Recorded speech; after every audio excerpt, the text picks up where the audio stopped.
from they say EFF is populist, and they say EFF is not doing what South But Africans that want to message do. is losing flavor. At some point, it captured the imagination, and you could see that in the electoral rise of the EFF. The decline says, actually, the message that you've been using all along is failing somewhere. You go back to the drawing board. What needs to be done? Look, the message is going to remain. I think Okay. what we then need to do is how do we communicate this message much better, such that even an ordinary person can. Because there are a lot of misconstrued misconceptions, and the media as well plays into this thing. Because the media also tries to paint the EFF in a particular picture, No, even you if do that that on your doesn't. own. Don't be defensive. I'm I'm saying not being media, defensive. not CD. We're not like Kumbaya is also not how we approach anything. Yeah. We also have very differing views about Sure. an approach to political parties, Yeah. to political leaders. Yeah. Praveen Gordhan came out, just passed on. Yeah. There was a scathing statement from the EFF. Yeah. Some people are aligned with that view. Others aren't, Yeah. and it's fine. We are in a democracy. Yeah. People are allowed to have a myriad of views. Nobody cares. Well, Yeah. I couldn't be bothered. So please don't like you don't want to be painted in a particular way. Please don't paint Don't us paint with the one media. single brush. Like Oh, that's not how okay. it functions. I know it makes you guys feel easier Some and parts of the happier. media. It's not how we function. But let's go back Sure. to the NPA and the contribution. So you are worried about broadening the scope as far as young people are concerned, in terms of organizational well-being and what the EFF needs to do to undo 2024 election results. Look, we've got a big problem of EFF members and leaders that lie to the organization. I think that's the other honest discussion we must have in the NPA. Because the EFF Road to Victory manual was very clear in terms of what must happen, in terms of who must speak to. Give a practical example. If the EFF gives me a responsibility and says, Sihle, go to a ward in the KZN and speak to 100 people and try and persuade these people to vote for the EFF and come back and give us a report. We've got a problem of people who go there, claim to have spoken to the 100 people, come back to us, give us names that don't exist, and then give us a belief that indeed there is presence of the organization. And then we become comfortable because these are the reports that we're getting. And then we are not able to go in. So we need a lot of honesty when it comes to reporting. I think that's a big problem that we're experiencing organizationally. And I think it was reflected even in the outcomes.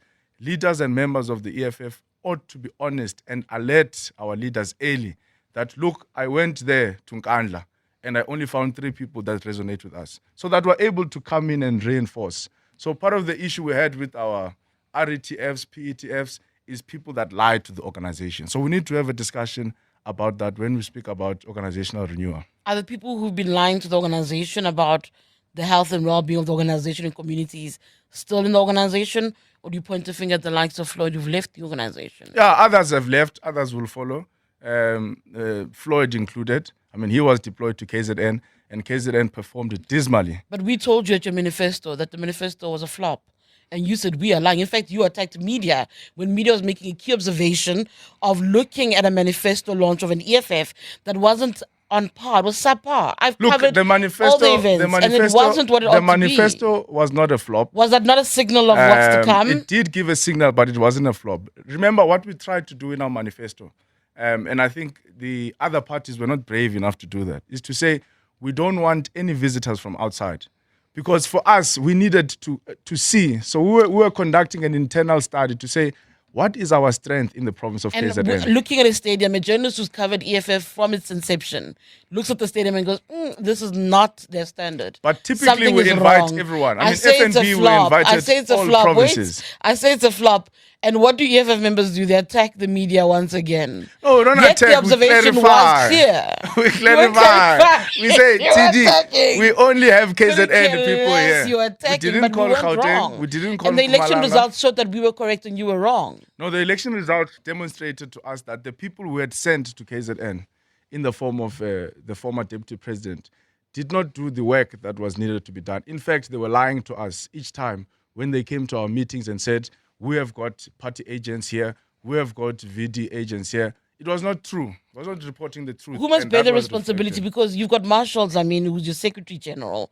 The reports go to his office. He has a responsibility to make sure that, as far as the organization is concerned, it is run in a particular manner.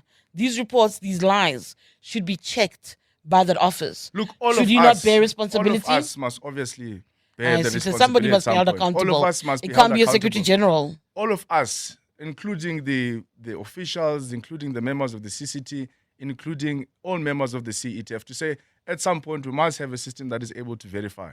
But we also need to hold those we send to deployment accountable, to say you were sent to this province under the pretext that you'll be able to bring it to the EFF, and you failed to bring this province to the EFF. In fact, you told us that we're represented in all the voting districts in the KZN, and we got to learn that we're not. And the Secretary General who gets those reports, who oversees that entire process, is not the person who gets held accountable. All of us are held accountable, including myself, including the president of the EFF, including... But so you we do what the must ANC be does, able to collective do- responsibility. Of course, it's in our constitution. Collective leadership, collective accountability, collective responsibility. You see why they say you're just another version of the ANC? We're not a version of the ANC. What you are running away from? Because I see where you are trying to take No, me. I'm not trying to take you. I'm All of asking a us simple question. That's why I said this must be discussed in the NPA. So Okay. no one must be paged. We must say, how as an organization do we deal with the culture of reporting? And how do we make sure that we get authentic reports? But also out of that, how do we ensure that we've got systems that are able to verify these reports quickly as they come, so that where we've got problems, we're able to zoom in and fix them early before they give us problems in the future. Sure. Talk to me about the relationship the EFFSC has with the EFF itself. I want to jog you back to 2019. Sure. I think Julius Malema called the EFFSC useless. Those are the words I he used. remember, yeah. One would make a similar argument that when it comes to you, you were somebody that they didn't rate. Your usefulness comes with Floyd's departure. You've been able to reposition yourself in the organization. But quite TD are being recently. Am I lying? ahistoric. It's not true. Okay. So when we come in, the first thing we do is to launch a very aggressive voter registration campaign. In Immediately when 2022. you come in 2022, to try and register as many students as possible. And I think that work, because election work doesn't start a month before election, doesn't start a day before No. elections. As it stands, you should be starts working towards 2026 already. Absolutely. So we did that, and I think the organization was very happy with that work, because part of the comments that the president made in 2019 is that he does not feel the impact of the EFFSC in the growth of the EFF. But secondly, the EFFSC he felt was unable to run its own programs, have a life of its own. And I think we've been able to demonstrate that. We call leadership less. We run our own programs. If you look at what has been happening in campuses, even from last year, typically the EFFSC calls EFF leaders to come address in campuses. You'll find Dr. Lonzi speaking in KZN, speaking in Eastern Cape, speaking there.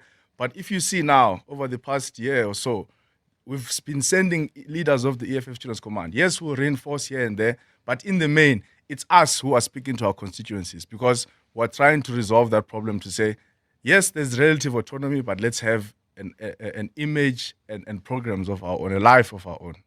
How are you managing I don't want to call them rumblings, but Sure. there's unhappiness on some level in the EFFSC